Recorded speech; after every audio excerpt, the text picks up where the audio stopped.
The last time we were together, we were on another planet. We're going to have to describe this to everyone. You gave us a pretty high dose of mushrooms. So we're going to get into all this. Manex is a shaman, one of the most powerful people that I have ever met. I wasn't looking to be a shaman, didn't know what a shaman was. I had an outer body experience when I was 14 years old. And at one point I just surrendered and then just said, take me. And that's when I popped out of my body. My shadow became this Native American and I could hear the music that he was singing. And then he jumped back in me as I was looking at this full moon. And I was like, I'm alive. As I'm listening to you speak, I'm also seeing all of the many yous all around you. I'm thinking back to when we were sitting at the tree and you were saying to me, Jordan, you're a medicine woman. You gotta do this. You gotta go on a vision quest. And here I am 3 years later. Like, how do you even live in both worlds is my question. Like, how do I do all of this? You have to just kind of decide and trust. As soon as you decide and trust, your intention starts bringing and creating open space for these things to happen. Wait, I'm gonna get one more just for fun.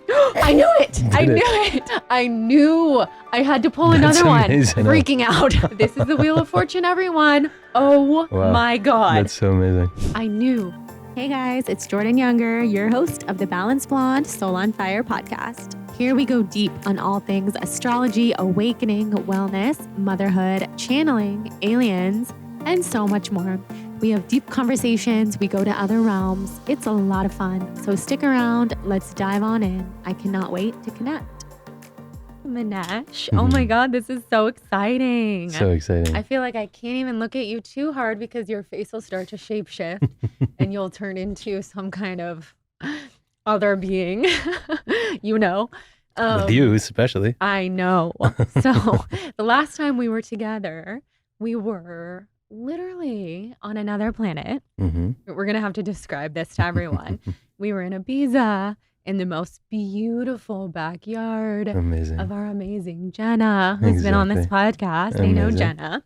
And yeah, I mean, I left this planet. I don't know if I've ever come back, to be honest, because you gave us a pretty high dose of mushrooms. So we're going to get into all this. But Manex is a shaman, incredible shaman, one of the most powerful people that I have ever met. And thank you. You're finally here. I know, finally. Yes. So tell us a little bit about you. How did you even become a shaman? Yeah, it's a very interesting story. I wasn't looking to be a shaman, didn't know what a shaman was. I had an outer body experience when I was 14 years old, walking in the woods with a concert that I was doing with my band. And that kind of opened up this whole realm because I had given up on spirituality and I was raised Catholic. And by 7, I was just laughing at the priest. And so they were like, please don't come back. And so I never did my communion and all of that. And I decided, okay, spirituality is not for me. Let's get into the concrete. My dad was a physicist. I went to sports, music, and that's it. But that night, I went walking in the woods to stretch my legs because we were in the car, like all bunched up. And in this woods, there was some crazy energy. I got really scared. I'd get these like paralysis of fear. And then I had my grandfather's voice being like, get over your fear. There's always a gift, you know? And so I'd keep walking because I was like, there's nobody here. What's going on? Why am I scared? And then I started like visualizing all the bad movies that I'd seen, you know, Chainsaw Massacre and all that. And I was like, that is so crazy. Keep going. And at one point I just surrendered and opened my arms and then just said, take me, whatever is here, just take me. And that's when I popped out of my body and started seeing like outside my body and inside my body at the same time.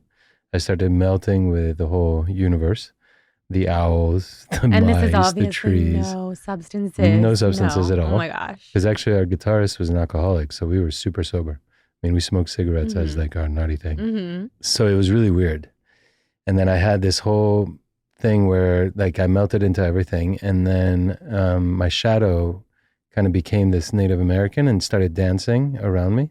And I could hear the music that he was singing. And then he jumped back in me as I was looking at this full moon.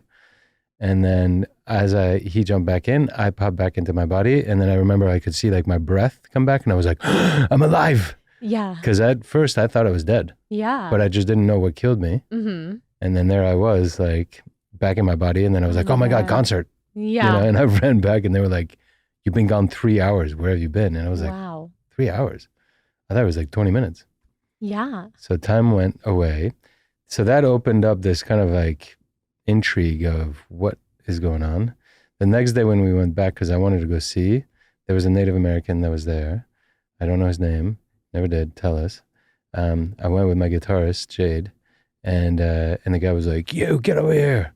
Why don't you stop when you're scared? And I was like, I was told not to. He was like, you're a medicine man, but I'm not your teacher. But next time you feel things in the woods, like get out, Yeah. this is a Oh my sacred God. ground. Wow. And I guess I crossed this sacred ground. And that's the first time I kind of heard the word medicine man and met a Native American. And then it took about 2 years until I, again, with a full moon, I was with my hippie aunt. And she was like, no, it's a full moon. And I was like, what is that? Bored with her, like hanging out, waiting for my parents to come. And the rest of my family, we used to go back to France for the summers because we lived in Connecticut and we moved from France. And so I was with her. She was the hippie aunt. And when she said the full moon, I was like, what is that? And she was like, there's ceremonies you can do. And I said, well, can I do one? And she gave me some numbers. I called the first number. I got this guy, Jackie, on the phone. He seemed really nice and kind of laughing at me and was teasing her of like, oh, she hasn't been here for a long time, but why don't you come down? And so I went down. That was at 16. And that's when the guy, first of all, Jackie, looked like Merlin with one arm missing. Oh, but wow. like piercing blue eyes, like long gray hair, little beard, little hat with his feather, and just laughing hysterically. Like as I came in, he just laughed at me. And I was like, what's so funny? Yeah. And then he brought me up to the top part of the mountain where they were doing the ceremony. First of all, he was driving his Land Rover with water. So he went and filled the hose and like just filled the car with water. And I was like, what? So the whole like Merlin technology thing, I was like, okay, this is crazy. Like, what is he doing? And immediately he started talking to me about like wild things. So that was interesting because being more scientific, I was like, how is he driving with water? Yeah. This is crazy. And he told me that it's like a modification that like takes hydrogen and then, then I get up there and there's like 2 teepees, like Native American teepees. So then all of a sudden I was like, oh no, I'm in the French, like wannabe Native Americans. But instead there was Archie Fire Lame Deer, who is a Lakota medicine man, or he called himself a holy man. Well, they called him a holy man. He called himself a medicine man. And he has this book now that's like kind of revered, which is called The Gift of Power. It's becoming like a big thing now, which is kind of funny. Title. It is. And it's his whole story. And it was interesting because in his vision quest, he was told to go back to Europe and teach the Europeans the ways of the Lakota, which almost got him kicked out of his tribe. Oh my God. And then there was another Ojibwe, not bear boy, but I forget, bear son. And he also had the same kind of vision. And then they met in Europe, which was great because they were able to go back to their tribes and be like, see, Spirit told another dude to do the same thing, Wow. So anyways, I learned from Archie for about 2 to 3 years, and then he died, which I was really kind of bummed about. But I continued with Jackie, but then as he died, like all these other teachers started showing up. So I went into Tibetan Buddhism, but shamanic wise. There was all my clairvoyance popped. I mean, all this stuff happened.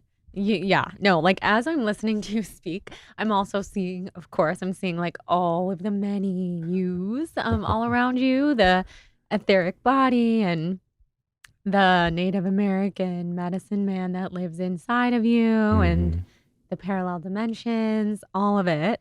And as you're speaking, I'm thinking back to when we were sitting at the tree in Ibiza and you were saying to me, Jordan, you're a medicine woman. You got to do this. You got to go on a vision quest. Exactly. And I was like, at the time, oh yeah, let's do it. Let's plan it. And here I am 3 years later, another baby, like how do you even live in both worlds is my question. Because you have multiple kids. I do. You have a baby, you have a wife. I do. Like, I feel like to go on any kind of vision quest, I would have to live this life. Like, I don't know. Obviously, I have my kids and I don't want to leave them. Like, how do I do all of this? I have so many questions. Hopefully, I'm even making sense because like the whole room is dissolving. Yeah, exactly. We're on a different planet.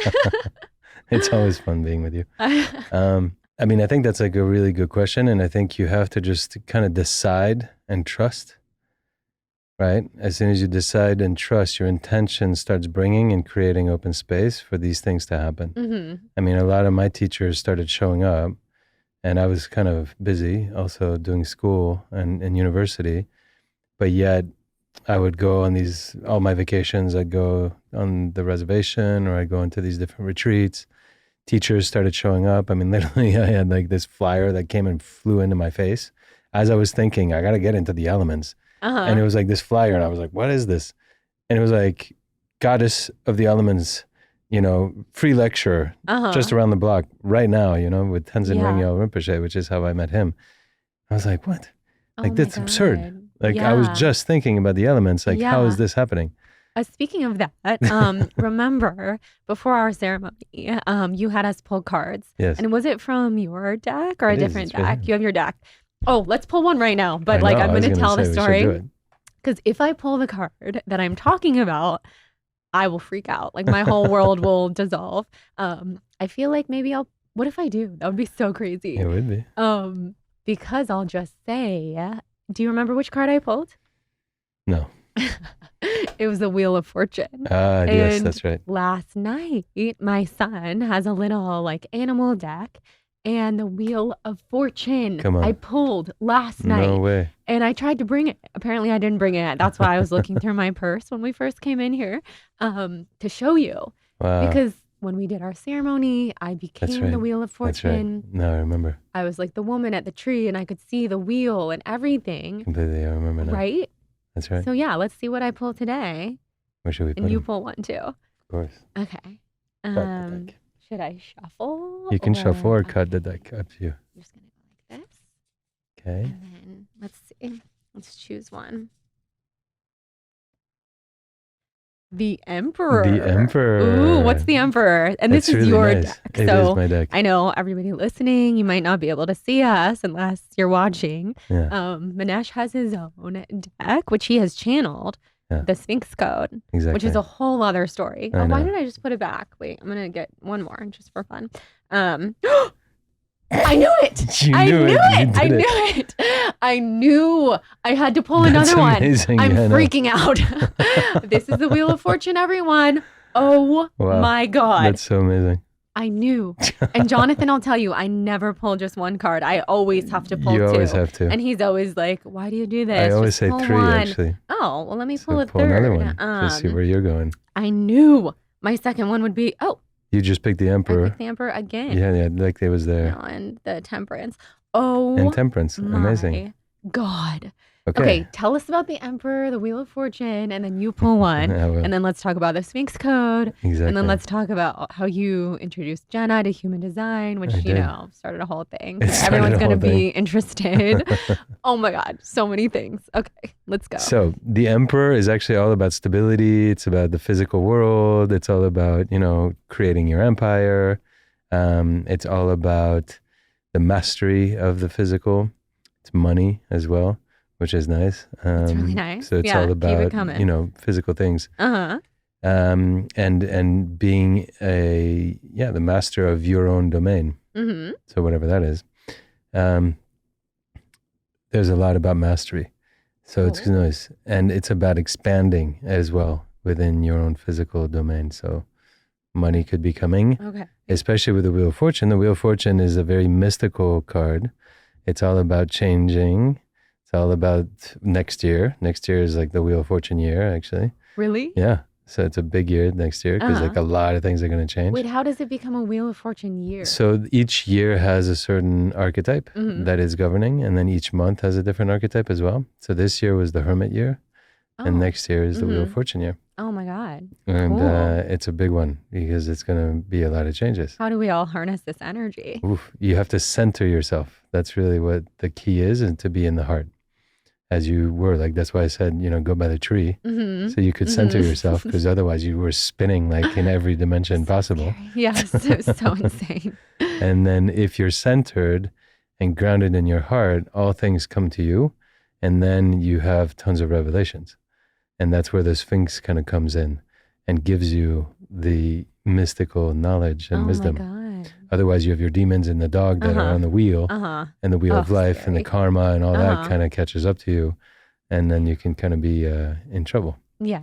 And dispersed the whole Wheel of everywhere. Fortune was like coming out of my head during the ceremony, and I was seeing all of it. You remember? I remember. You saw it too. I know. Because that was the crazy thing about our ceremony. We had full telepathy. Yes. I feel pretty telepathic, like all the time, but I have never had that depth of telepathy. And that was intense. With anyone. Yeah. I was at the tree. You guys were at the other side of the backyard. That's right. We were talking telepathically. Completely. I was hearing all of Jenna's thoughts. I'm She sure was she was intense. hearing all of mine. For sure. Jonathan was just running around taking pictures, He not was. hearing anyone's thoughts. And Sophia also was kind of like hanging out. They no, were she both wasn't like, there. Oh, no, she wasn't there. You guys did another ceremony. Oh, that's right. like, That a was month the other before one. I came. That's Mhm. right. That's right. Mhm. No, so you were with Jonathan. Oh, that's right. We were just the three. Jenna, So that was Jonathan, super me and intense. you. That's right. And my baby. And your baby. my nanny. Exactly. Well, I your ran in the nanny house that I with was, sticks like, in my hair, sticking. and I was like, Atticus! And our nanny is like, are you okay? I'm sure she was like, what is going on? I know. No, you were amazing. You were definitely like going into multi-dimensions, which is part of the whole Wheel of Fortune. Mm-hmm. And then you picked the angel of the deck, which is the Temperance, which is being light and being spiritually guided, is going up into the elevation of transformation from things that are spiritual into the physical. So there is this like aspects of kind of like moving from the physical, transforming, and then going deeper into the spiritual, but not losing your grounding. Wow, that sounds Which is kind of like what you were just exactly asking. me. Yeah, it's literally what I was asking. You were just asking that. And so Oh it's my like you're going to be God. spiritually guided to be able to be in two worlds. That's what Yeah. temperance is about. Wow. It's like being in two worlds. This whole thing, this whole pull, I feel is asking me to be more grounded, Yeah. which I never am. It's Or very grounded in hard. your heart. Mhm. So Well, grounded that I into can your do. trust. Mhm. Trusting the process of I the can do magical. that. Oh my God. So I think like, when you were having babies, which you did, like you need to be physical. And it's very difficult to like go really deep into the spiritual and be untethered in a sense, because your babies are going to like completely bring you back into the body. I think you're past that time where they need you so deeply. I mean, of course, they're always going to need mom. And that's a beautiful thing. But you're starting, what your youngest is how old? 16 months. Okay, so you have like a couple more months, and then eventually like around 2.5 years, they start needing you less, and they actually start moving towards dad, especially around 3. And that's when you'll be able to create a lot more space for yourself to enjoy and do different things, like teach or get teachings into evolving your path. Wow. But I'm otherwise, so like speechless. I'm speechless because I feel and remember like 5 or 6 months ago, I messaged you and was like, I'm ready for my medicine woman path. And it's because I finally had like 2 days away from the family. I don't mean finally, like I love being with them, of but course. I'm a reflector. So I went to Ojai. I was in my own energy. I was channeling. And I felt like I have to contact you and tell you I want to learn from you. That's true. And I do. So now that we're actually we in can person do it. together, how can we do this? Like, what is our plan? I mean, I think we can do 2 things, like start with some Zoom stuff because of the distance, so that you can learn some things and then you go practice it yourself. And then we can like set up some times when we actually do things in the physical world, because you'll need that. Like the Vision Quest is a big one. Because I remember you had told me, and just for everybody listening, Manex is a human design guru. Like Mhm. you know so much. I do. And everybody here knows Jenna. Jenna started the human design app. She's the face of human design. Many people think she invented human design just because they associate her with it. I know. Jenna, we love you. We And do. Manesh taught Jenna about human design. Exactly. So you know everything. So before we did our ceremony, you had all these visions and dreams, like of all of us in our archetype. Mhm. And I'm the reflector. Jonathan's a generator. Mhm. Jenna's a projector. Mhm. You're a MG. manifesting generator? Generator. Just a Exactly. generator? Manifesting generator. Oh, I knew it. I know you did. So yeah, like just for everybody listening, like, yeah, what do you have to say about all this? I mean, human design is this amazing tool that allows us to understand our mechanics. And I always say, like, it's basically understanding the vehicle that you are given by the divine to work through this life, and understanding the mechanics of how it works and what its purpose is, in a sense, enables you to function properly and not crash your car every day, Mhm. and then go to the garage every day. Mhm. So it keeps you away from the doctor, one, and then actually it activates the purpose of your vehicle so that you can reach your destined outcome or your destiny with more ease and acceptance of your body. But it's an energy mechanics, right? So it's not like you're blonde or I'm dark hair or whatever. Mhm. It's how your energy works. And so it's also how much you interact or how you interact with the world. And that's really important. For example, a reflector is going to interact completely differently than a manifesting generator because our auras are completely different. And when you know that, and in general spirituality, we just have auras, and it's maybe the colors. Mhm. And then as they're changing. But actually, there's a more refined mechanics to that, which is what human design kind of brings us. And so there's different centers that you have inside of your body, kind of like the chakras, that are defined or not, meaning they're receptive or they're emitting energy. And the ones that you have defined, which are colored in, you're actually emitting that energy. And you need to understand that, because that is a consistent thing that you will have all your life. And it's one of your powers, versus the ones that are empty or open. You are receiving other people's energy, and it conditions you temporarily while somebody is in your field, Mhm. which is the uniqueness about being a reflector, is you Mhm. have all open centers. Uh-huh. And so you feel everybody all the time. Everyone, everything, all the time. All the time. And I remember you taught me to kind of like carve out some space Yes. to let other people's energy pass through. Yes. And that was life-changing. Yeah. But I think I need another tune-up, because I know it's something that I probably have to visualize and practice Yeah. all the time. Yeah.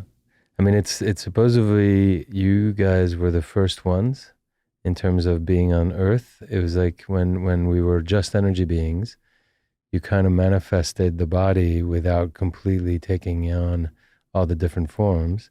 And so you were the first beings millions of years ago. And then I think the manifesting generator was the second. And then afterwards the generator, and then the manifester, and then the projectors, which is very new. And so each of them have different roles, right? So the generative or the reflector is here to reflect nature to a certain degree, and almost like amplify nature. So you guys are really the stewards of nature. You're the nature whisperers, and then you get to see and feel so much of the field that whatever comes into your field, when you are clean, you can understand very quickly, and therefore maneuver correctly, right? So you can either guide them or remove yourself or amplify. There is this kind of feeling of a disco ball for me, where there's like all these little squares in your aura, and they're turning and they're sampling everything, and then they're giving you that information, and then they're also reflecting it back out. And so you have this kind of moon cycle of the whole disco ball being totally inward or totally reflective, And then during the whole transit between the full moon and the new moon, you'll have kind of half, right? Mm-hmm. And so understanding your moon cycle and understanding 28 days is really important for you, because every 28 days you go through this cycle and you have to understand your own cycle to not go crazy. Yeah, exactly. Exactly. I remember you saying that and Yeah. saying if I were to go on a vision quest, it should be for 28 days, Exactly. which, yeah, is the dream. That is the dream. It is. But it also sounds terrifying. Of Like, course. I feel so many things would come up, Of course. but I would leave as such a different person. Well, supposedly that's the easiest way for a reflector. You guys have the easiest path in a way to decondition yourself, because you just need to do that. Mm-hmm. And then that's it, you're done. And then you're now Oh. realigned Oh my God. because you know your cycle. And what does a vision quest entail? I mean, So it's vision different quest for is everyone. usually, there's different traditions, of course. The Mhm. Lakota is really hard.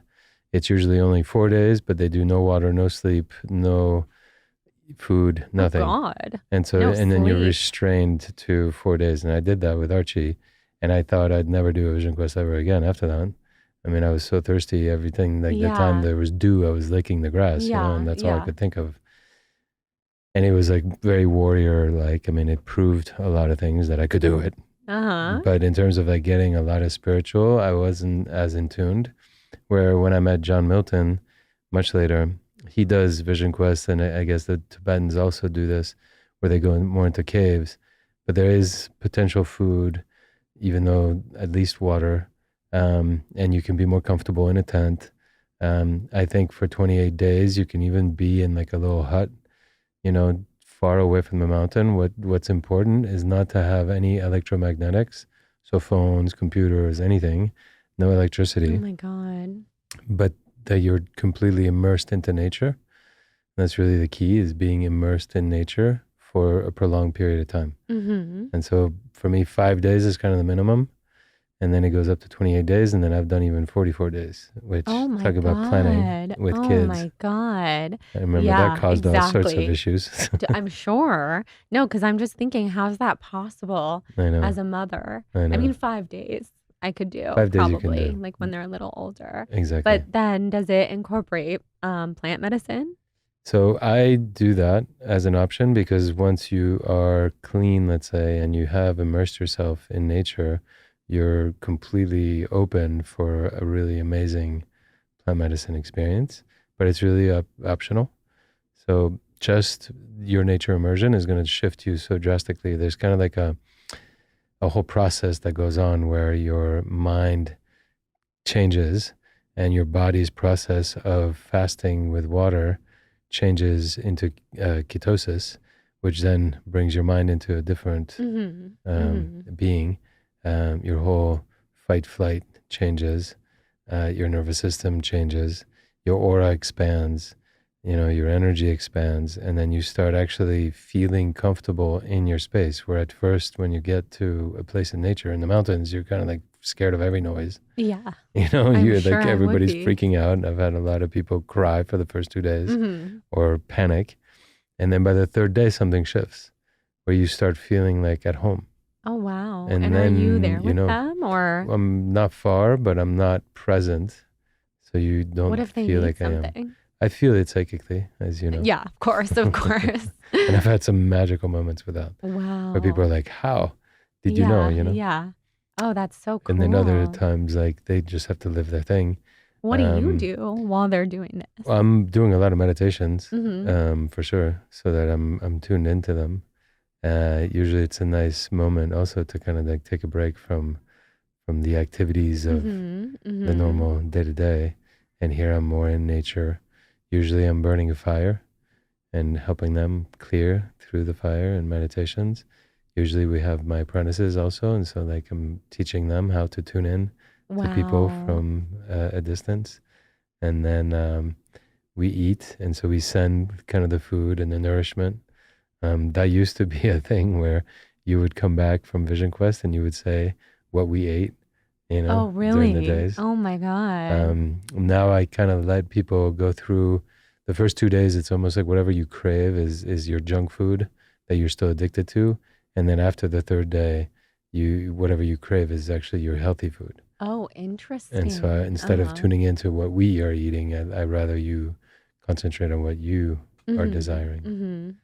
But the Vision Quest is amazing. I mean, I call mine Wisdom Quest because Vision Quest is really one of the Lakota 7 rites of from Buffalo Woman. And so that's that strict 4 days, 4 nights, no sleep. You prepared for a year. I mean, it's a whole real intense ritual. I like the Wisdom Quest because it's a little bit, let's say, less intense on one level, but it's actually more intense on another level because you do commune with nature on a deeper level in a way, rather than your ego that's fighting. Oh my God, that sounds amazing. And it's really beautiful, like what happens. And then that works you for about a year after. I'm so sure. There's a lot of changes. Now, if you were to do 28 days, it's going to change you for the rest of your life. Oh, of course. One day I will do that. I think so. One day in the future. Oh my God. I'd love to bring a whole group of reflectors to do it. Like, yeah, that in would a be way amazing. together. That would There's be a couple so of cool. you that I know that haven't done it. Yeah. Oh my God. I would love that so much. And then how did you channel the Sphinx Code? Because this is pretty major. I think you're the first person on the podcast who has channeled a system. Definitely you're the first person. Yeah, it's pretty rare, I think. And wait, I don't want to forget. You I need to pull a card. Or pull a few. No, just pull one. Let's see. Let's do this one. The Lovers. Love that. All in the heart. Oh, sweet. It's about the healing. It's about stress also, and like making choices, which is interesting. But otherwise, it's all about healing and about being creative and finding the path of love. Cool. That's so beautiful. So that's nice. Well, so what happened to me? Well, what happened? I mean, it's a long journey, right? Like that I went through in terms of being initiated into many different things. When I broke up with the mother of the twins, I went through a lot because that was popping a lot of my belief systems, like meaning I think I wanted to stay for the purpose of the children. But at the same time, our relationship was really kind of dead and not working at all. And it had been a while. And so there was this kind of, she found another lover, a reflector actually, funny enough. Oh, wow. And I was really happy about that, even though I was leading him through his 28 days. Oh my God. Wow. Which is quite interesting. So there was this aspect. And when she was obviously completely smitten and in love, I decided, do I fight for this or do I not? And just let it go, actually. And I decided I'm going to go to Hawaii and work with a shaman and kind of spend 3 months alone to contemplate and see what I really wanted to do. And at the exact same time, I had a falconer call me because he needed help with an eagle that had been abused, and he needed a shaman to kind of understand how to heal this eagle in a natural way. And I had done that, and I have a very deep connection with eagles. So that was this really beautiful blessing to go and work with this woman, eagle, female eagle, Altai was her name, which brought a lot of peace and healing towards like the separation. But on top of it, him as a falconer also was super into the tarot. And like really crazy, like old school knowledge, really deep, like understanding of symbolisms. And so as I was going to see him twice a week, and we'd fly these hawks and eagles and stuff, he would also explain to me a lot about the tarot. Now, I was telling him about human design because that's what I was into. And I thought the tarot was more for like, you know, psychics and people who kind of scam you. True. His whole way of showing me the tarot changed my view on the tarot. But then I was like, there's got to be something more to the tarot than just pulling cards. If it's this deep and the understanding is this deep and each of them is a frequency and it's been manipulated and all this stuff, which is what he was telling me. So when I went to Hawaii, I wanted to meditate upon this because I had a psychic back in the early 90s that told me that I had something to do with the tarot, with the foundation of the tarot in my soul. And she actually bowed down to me. It was really weird. Wow. And then she kind of scolded my whole ego because I was late and rude and this and that. And I was like, okay, you just bowed down and then now like you're rude to me. Yeah, like it's so weird. Funny. But everything she said actually became true.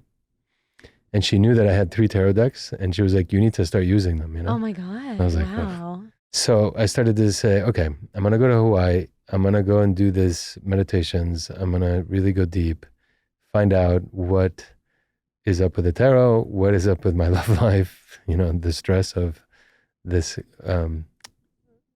lover's card Yeah. being in between these two. And the first night I got there, I got hit by lightning. You go, oh, hit by lightning. Oh my God. Which was really intense. That's wild. So like this lightning came straight up, knocked me off my chair, and then another lightning bolt hit me from above. And then I freaked out. Oh my God. Went into the cabin and was shaking. Ra was like playing this like mystical thing on my iPod. So I was listening to that. Meanwhile, the lightning was talking to me about all sorts of things, including a lot about the tarot and this downloading of how the tarot does have its own system like human design and actually is linked to human design and has this whole thing. But also like, I mean, I just downloaded so much stuff, like so much stuff. Oh my gosh. Weirdly, that period is when Ra died. Oh, wow. And I had a vision with a shaman. We were doing ayahuasca actually for one of my last rituals. And the sun god Ra came into my vision and then told me that he was wiping out Ra, the human design guy, because he was withholding some information and there was some manipulation in the system and we needed to like fix that. And I was kind of like, what like is this, you know? And anyways, I told my shaman at the end, because you share your whole vision. And then the next day, her apprentice came and he was like, you know, human design guy's dead. And I was like, oh my God. I didn't think that was so real, wild. you know? Yeah. And yet he showed me and it was like, literally, he's dead that day. So it was really weird. And so I thought, okay, I really need to tune into this tarot thing. And I need to be careful on top of it because obviously if you do the wrong thing, it'd be pretty bad. When I went back to the Basque Country in Europe, I went back and met the Falconeer and I said, okay, let's focus on the founder of the tarot. Let's try to meditate and let's see what comes up and if there's like a whole system. And that's when the system came through. Oh my gosh. And when was that? 2011. Wow. Wow. And did it come through with a name? Like, was it obvious to you? The name didn't really come through. That took a while, even though there was this whole aspect about the Fibonacci sequence. And so the fee Second code. time that this has come up in the last few days. And I swear, a couple days ago, I had never even heard of this. I heard of it, but I had no idea what it meant. And my son's Waldorf teacher is super into nature and the Fibonacci sequence. And she talked about it for like 20 minutes just a couple days ago. That's amazing. So funny. Well, it's how nature manifests itself. Yeah. Like we are all about the Fibonacci sequence and the ratio.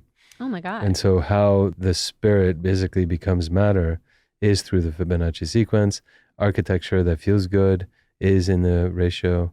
I mean, it's really wild, right? And so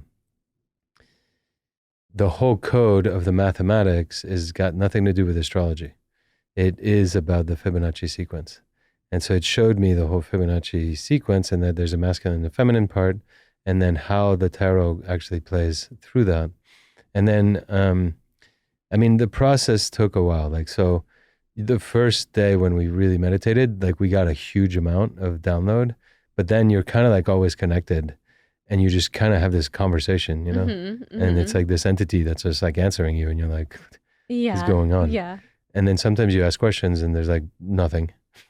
Exactly. You know, and so you get annoyed. One of the things that's interesting is that the timing was kind of a mystery still. And I was like, there's got to be something with the timing. And the voice said, yeah, but it's not for you. And I was like, what do you mean? Like, how do you give me a system, then you don't give me the whole thing? And he's like, oh, no, you'll get it, but not through you. It'll be with a woman, and she carries the moon, and it's about the cycles of the moon, and you'll see it'll be later.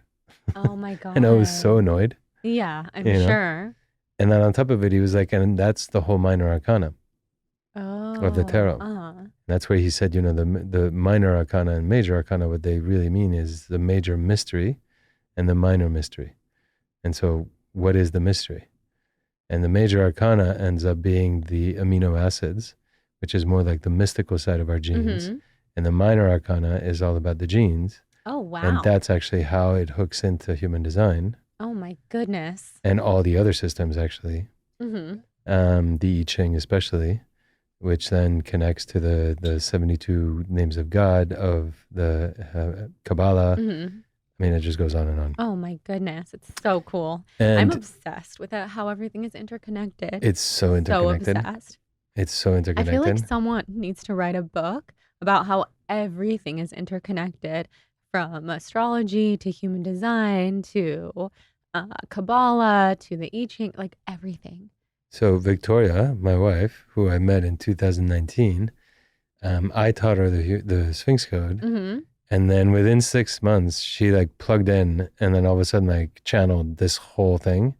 She has the moon. Mm-hmm. And Oh my she God. figured out the whole minor arcana, and Oh she my figured God. out all of this. So she is writing this book. Oh my God. I need to talk to her about this You do. today. I know. For weeks, I've been thinking, I want to write this book, but I don't know enough. I mean, maybe one day. She's super brain. That's so cool. She blows me away as well. Oh my God. I cannot wait to meet her. I mean, We're it's gonna have like so much really fun. well. No, you'll definitely have fun because I mean, that's basically what she's doing. So she's finishing some of the Sphinx code information because she obviously brought this whole other piece into it.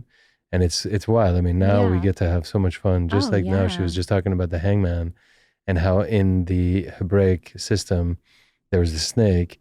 And yet I brought the snake back into the drawings. And that was kind of like downloaded to me, like where the snake was really important. And it's not in the other drawings of the tarot. And that's one thing about the tarot is that it's been manipulated, and a lot of the images have been kind of interpreted differently by artists, which is beautiful, but it also breaks away the code because each image is actually a frequency resonance with a lot of symbolism that is super important behind the frequency that is meant to represent one of the amino acids and therefore all these different Mhm. codings. Mhm. And in the Sphinx code, when you have your archetypal blueprint, which is kind of like your chart, if your card is, let's say, you know, because like in it, there's the father and the mother, and then you have your inner essence, for example. Well, if your father is looking at you versus looking away, or same thing with your mother, she's looking at you or not, if you're in the inner essence. And then if you're in your inner essence, you're looking, it actually means something, Mhm. right? And you can Mhm. actually interpret that. So if you have the wrong drawing and the person's looking in the wrong way, the archetype, it changes the whole meaning Wow. of your chart. Uh-huh. So I had to get artists to be initiated into the code to redraw some of the cards. And so I made it like kind of psychedelic and modern Yeah, because I it looks love really it. I cool. love it. And it's like a lot of the old tarots were kind of dark, you know, Mhm. like some of the French tarots, like they were like very like, Mhm. and like you put it down, you're like, that's not fun. Yeah, no, this is so fun. So we It's made it a crazy little bit because if more you look at it in different light, like you see totally different things, completely. which I remember from our ceremony, because then I was like, oh no, this card is like fully 3D or no, like 5D. When you're looking at it, you think it's just two-dimensional. It's so cool. Yeah. So how is the Sphinx code different than the regular tarot? So the tarot obviously has, and most of the people use it for divination. Mm-hmm.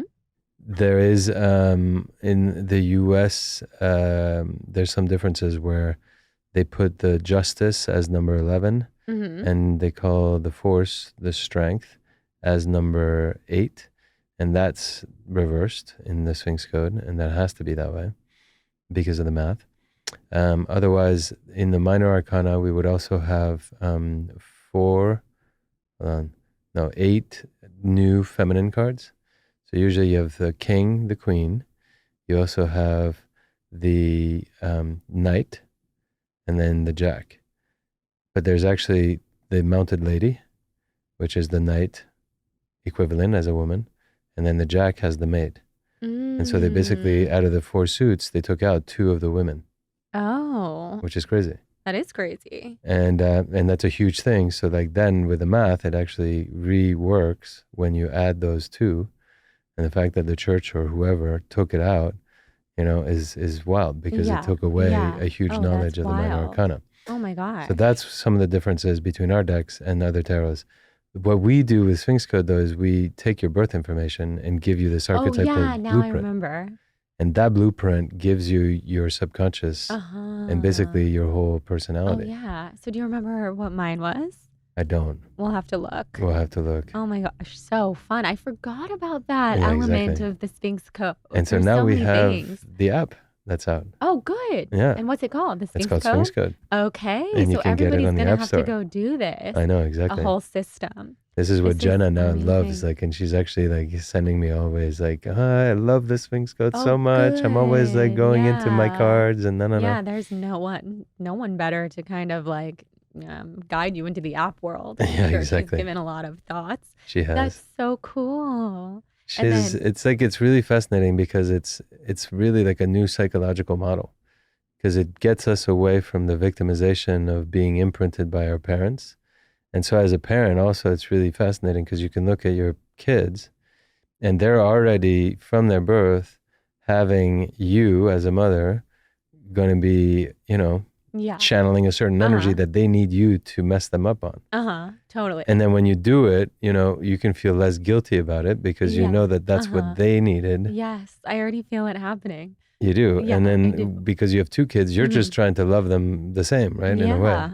But yet because they're different and they have different Sphinx codes, so they have different subconscious, they make you and they trigger you totally differently. Yes, absolutely. And it's I can't really wait to see amazing. what both of theirs are. Exactly. That's so fun. But we'll definitely do that later. Oh, we will do that today. I'm so excited. And it's amazing as parents, like with our baby, Arena, she's got a really tough chart to a certain degree where it's really intense what she's asking her mother to do and what she's asking me to do. But when you know it as parents, it's so much easier. Like this whole screaming that I was saying, like when she screams, like almost like torture when she's being attached on the plane, it's part of that archetype that she has. Yeah. And she was in a way tortured in another past life, because it does tell you some past life stuff too, which is pretty wild. It's so cool. And so that has made it more acceptable rather than freak out and not understand what's going on. We understand what's going on. And then when I'm kind of like, yelling at her or whatever, I know that it's because she's asking me to yell at her, which is like great. Yeah, no, And I'm kind of like, what? yeah, That's not how I am with my other kids. right. But so here I can like accept it. And then eventually you can also correct it to a certain degree because you can catch it. And so instead of then feeling guilty or not, I'll turn that yelling and then we move into why did you need me to yell right now? Why are you yelling too? Why can't we be more like communicative? And it changes the vibe and then it heals the wound that she was asking for immediately. Oh my God, that's Right? so wild. So it's really like a totally different new model for psychology. Cool. And it's really helping a I'm gonna lot be of people. all over this app. And while you're talking, I just had the craziest memory come back of you telling me and Jonathan the different ways that we communicate and how we argue with each other. And we still talk about this, I would say at least once a week. Wow. How I throw daggers, like my words are daggers, and I'm like, I can't let him leave a room if we're arguing. I'm like pinning him into the room. I mean, just energetically, like, we have to finish this conversation. And then I'm a wordsmith. So I'm like, words and words and words are like the daggers. And he wants to go away and just think and be alone for however long. And I'm like, you can't leave until we're done arguing. And he's like, I need to leave right now. Get out of my way. And he has no, sorry to Jonathan, like vocabulary or anything when we're fighting. He goes like blank. And you told us that's our differences. And for me to let him go and have that time, which I try. And when I don't let him, he's like, remember what Manex said? Just think of Manex. I'm like, I don't want to let you leave. It's so funny. It's hard, but when you do let him leave, he does come back and then you finish the argument. And then it's so much better because he comes and he's like, I'm sorry, actually. Exactly. Usually. Or he'll explain the situation differently. Exactly. Yeah. Oh my God. No, that's right. I remember that. So cool. I know. I think that Wild. actually came from your Sphinx codes. Oh, And then there's so much in the Sphinx code. It's really amazing. Like there's your whole incarnation pyramid, which is like your wounds from your parents. that you see and from your incarnation, from past lives and things. But then it gives you your path to move out of that and then to activate your higher parts and really what your soul purpose is. And so within the human design, like it's really interesting. I mean, there is some of the human design system in the Sphinx code because it is interrelated. So you'll see kind of like the reflectors and they're named different, or your cross, which we call your geometry, because it's more like I see it like a geometry, like almost like if the wheel of life is turning, you know, when you're born, you come in this way. I might be here. And so like my angle of vision is here, yours starts here, and then the wheel turns. And you're going to see and be able to predict a lot of things that are going to happen to you, but we definitely have different perspectives. Yeah. Even though eventually you'll probably see my perspective and I'll see your perspective at some point.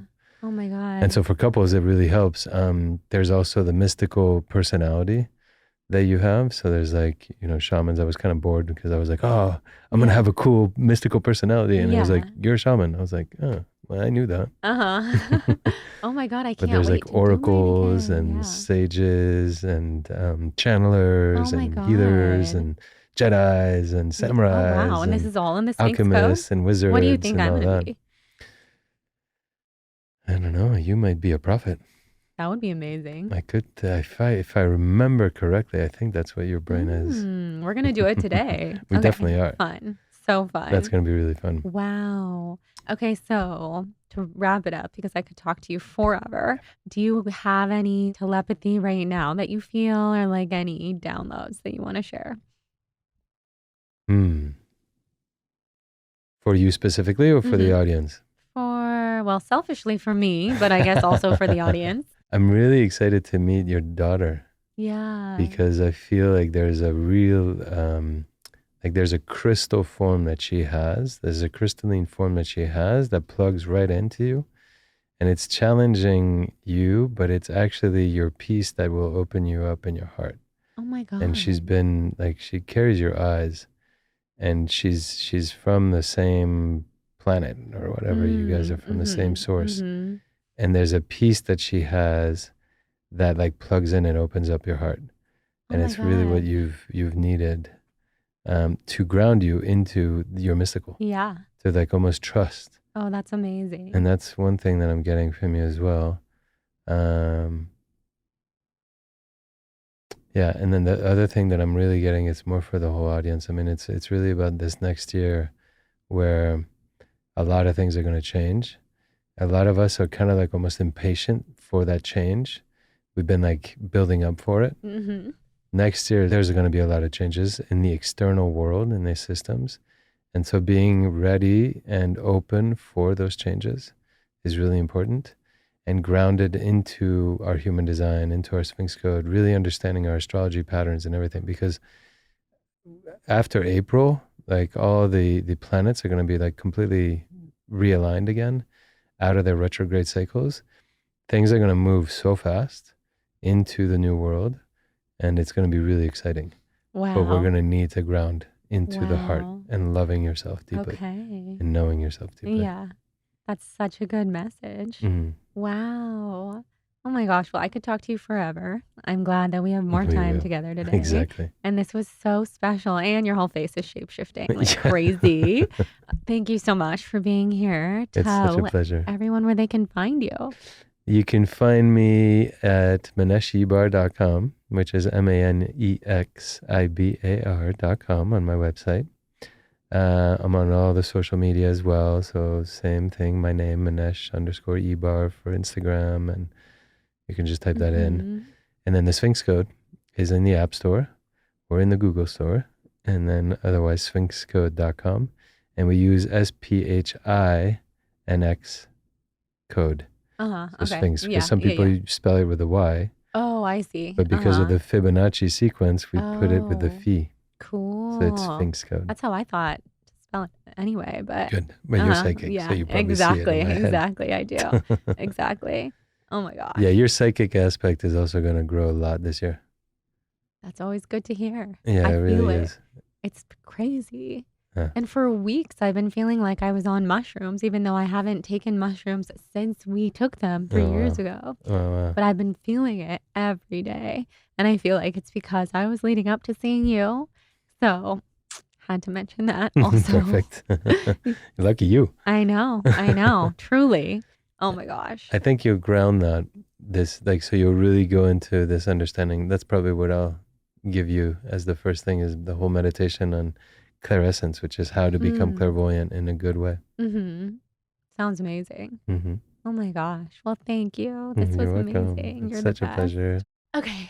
So, Victoria, we're putting this in the Manex episode because you're here with your beautiful baby. And I just thought it would be so special to have the perspective of Shaman's wife. That's also what Manex had texted me yesterday. He's like, or maybe it was today. He was like, it's really, it's like interesting to hear from a shaman's wife. And obviously you're a super interesting person on your own. And I want to have a whole separate conversation with you one day. But yeah, tell us, how did you guys meet? And what is it like being married to a shaman? So we met in, I'll say, March of 2019 during a supermoon, full moon, spring equinox. That was the day we met. So it was an extremely charged date. And we had a very dear friend of mine who's a mutual friend in common. And I had kind of known about him years before, but never really reached out to him, never spoke to him. And then, of course, the beauty of social media is that randomly, and I'm living in New York at the time, I get a message from Manex reaching out to me. And it's kind of a long story, but basically, long story short, he was in New York and he was just there for one more day. He didn't know I lived there. And he ended up reaching out. We spoke and he invited me to his teacher's drum circle on that day. And basically, the first time we met was right before that drum circle.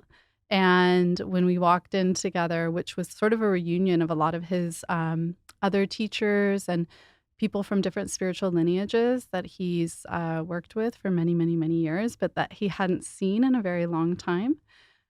It was kind of this like whirlwind of catching up, and everybody thought we had already known each other for like 20 years, and we had just met like 5 minutes before. That's amazing. So we entered this really intense meditation. It was about 2 hours long with one of his teachers and guides, where we had people tuned in from around the world also meditating with us. And we just connected. We actually meditated back to back during that experience. And it was just a really beautiful moment.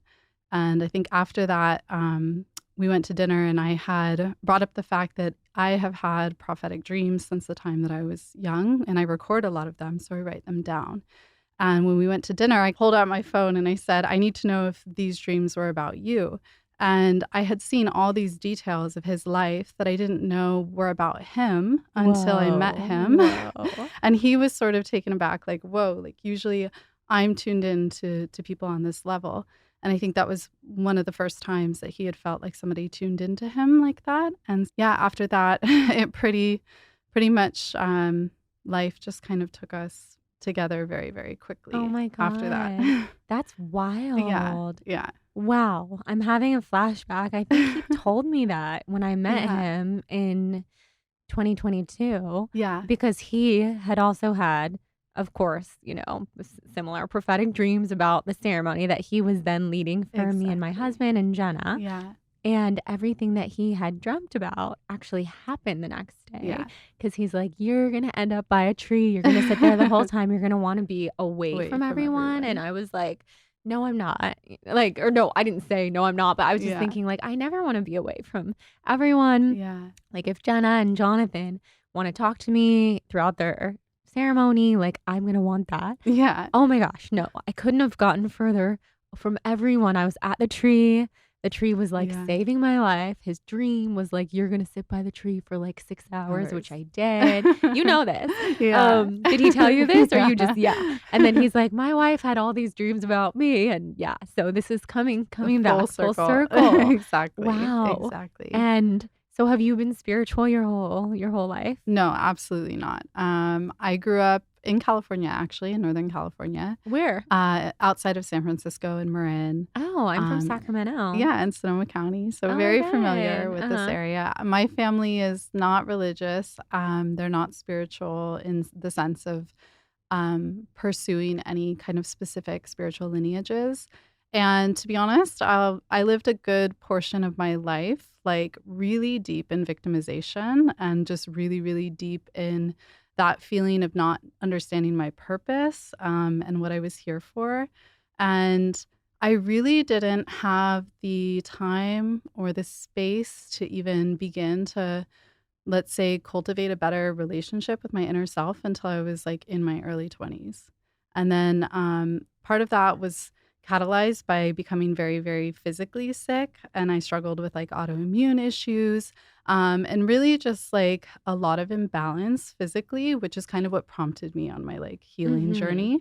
And it ended up being something where I imploded and kind of upended my whole life to make these changes because I really realized that the imbalance that I was dealing with in these physical manifestations was really rooted in other energetic and kind of spiritual causes within myself. So it was a really long ways to get there. Yeah. No, I get that deeply. That's kind of my life as well. What autoimmune conditions did you have? Oh my God. Well, I was never formally diagnosed with like MS, but there was a lot of markers for that. I had Hashimoto's. I had like lupus symptoms that affected my kidneys and my liver. So before I met Manex, I had started to heal a lot of those symptoms by doing like really strict AIP diets, going back into like yoga and physical exercises. And just like, you know, I got a divorce, I changed my careers. I was like really turning over kind of every stone that I could in my life that I felt that was like still weighing me down in that aspect. And the autoimmune stuff, I just never really accepted any diagnosis that I was given. And by the time that I had doctors saying that, well, you need to take this medication and this, I just really rooted in the fact that I thought that there was a better way. Yeah. I agree. I totally agree. I've had such similar journeys with Lyme disease and like all of the similar things. My sister has lupus. Something similar to lupus that doesn't even really have a name because there's only like 30 people in the world who have what she has. But I believe it's all very energetic. It is. Rooted. Of course, like I know. Well, I already feel the telepathy with you that I feel also with Manex, and like I know, we vibe on that for sure. And then, what is it like to be married to a shaman? It's a whirlwind. I would say he's not also just a shaman in terms of like being a healer to other people. But, you know, in our system, in the Sphinx Code, which I'm not sure if he spoke about, but he's an anomaly in the Sphinx Code. And there are different types of anomalies, similar to like how human design has different types, really. And what his anomaly is, it means his external kind of how he appears on the outside and how he is on his internal, on his feminine side and kind of deeper persona, they're mirrored and they're exactly the same, which is not the case with like most other individuals. When we kind of compare like how you're a reflector in human design, that's a more rare type to be than like 70% of the population who's generators. This is kind of the same in the Sphinx Code system. So these anomalies are pretty rare. And so most other people have two sides to themselves, which creates this depth where when you get to know them, you're dealing with an entire almost underlayer of their subconscious architecture, which is different energies and different archetypes. But his is more like what you see is what you get. It's mirrored on both sides. It's exactly the same. And in a sense, this creates like just a really interesting learning dynamic for both of us, where I have to maybe come to terms with a deeper acceptance of who he is, and where he has to really learn that I have layers to who I am that are different than what appear outwardly to most other people. Sense. Yeah. And that would be hard for someone like him to probably understand because he doesn't have that. Exactly. And already women have so much more of that. So much. There's just all these added complexities. And like, it really is, you know, I describe being with him almost like being in a spiritual car wash, which is the nicest way I can put it at times. But it really is feeling like, there's this constant pressure to transform and change and evolve, and usually for the better, Mhm. that's put upon me in the relationship. And that's just the nature of the mechanics of our Mhm. relationship. And so it's not only like a really intense, beautiful relationship because of the work that he does, but also as a byproduct of who he is as a person and his natural energetics. I have to basically be prepared every single day to like really evolve and grow and change and be committing to that over and over and over again. Wow. So Yeah, it really is a whirlwind. that's a Yeah, very big thing to sign up for. it is. It But it's is. also beautiful because I It's feel really like all beautiful. relationships should have more of that. Yeah. Just so many of them don't Yeah. because people just don't want to evolve or they get No. sick of it. It's a lot of work. Yeah, and I mean, Mhm. we're really blessed, like, it is a big blessing with the Sphinx code and both our own individual understanding of ourselves, where we really have clarity around the purpose of our relationship Mhm. and who we are as individuals, but what the relationship asks of us to become together, Mhm. which I think, when you get into all the different types of relationships that you can have. Like, a lot of people wonder at times why they change so much when they're with someone, either for the better or the worse, right? But often we feel like, well, I don't know who I've become in this relationship. Some people feel like they lose themselves in their partner. Other people really fight to kind of keep their individuality really dominant in the relationship. And I think that that's something that when you have insight into these wisdom systems, which show you that your relationship is going to actually put pressure on each of you to not only create this identity that's kind of formed together, but also to somehow navigate your individual identities within that. It's a huge challenge, but it's also really like a blessing to understand and Mhm. have that insight so that you know how to navigate it better. Like, that's what Mhm. it comes down to, is just having more awareness over it. Mhm. So that's something that I feel like with our relationship is really special. And I didn't have that in the past, of course, with my previous partners. And so it's definitely a journey. But I feel like, yeah, it's a really wonderful thing to be Yeah. tapped into. Yeah, Yeah. absolutely. Yeah. And then what's your astrology? What's your big 3? Oh, um, like, what's my personal chart? Yeah, yeah. I know, I love it. I ask everyone who comes Yeah, on, sun, moon, yeah. rising. Okay, so I'm an Aries sun, an Aries rising, and a Taurus moon. Oh, And wow. even though I have kind of a triple Aries like going on, I actually have more placements in Earth, Mm. and I'm an intercepted sign, which I don't I don't know. know what that means. So it's not that commonly discussed. I didn't know about it until really when I was a teenager and I started studying astrology, and it started to come up, and I was like, what is this?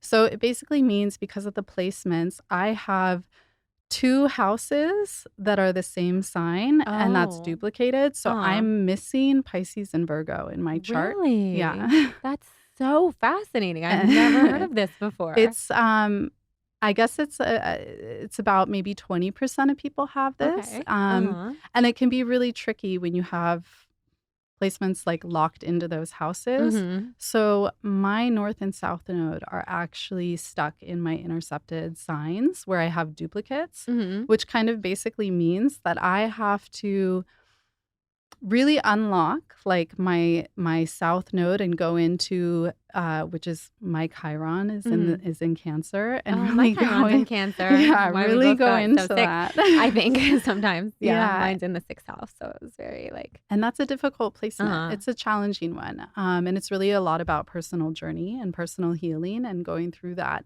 And when it's in an intercepted sign, you're kind of reliant on people who bring that influence into your life to help you cultivate and learn those Mhm. aspects. Mhm. And so, since my north node is always also locked into the intercepted, it's almost like my purpose and my path really has to be influenced by other people who come into my life, probably like my partner and like Mhm. Manesh, Mhm. to really help me align that and kind of reach and fulfill my like soul's Mm. journey. really. Amazing. Yeah, that's so cool and so unique Yeah. and so fascinating. Yeah. And you're a 4/6 generator. I'm a 4/6 generator, non-emotional, cross of penetration in human design. Uh-huh. And it works well with Manex's human design. I think the cross of spirit and cross of penetration is a really interesting combination together.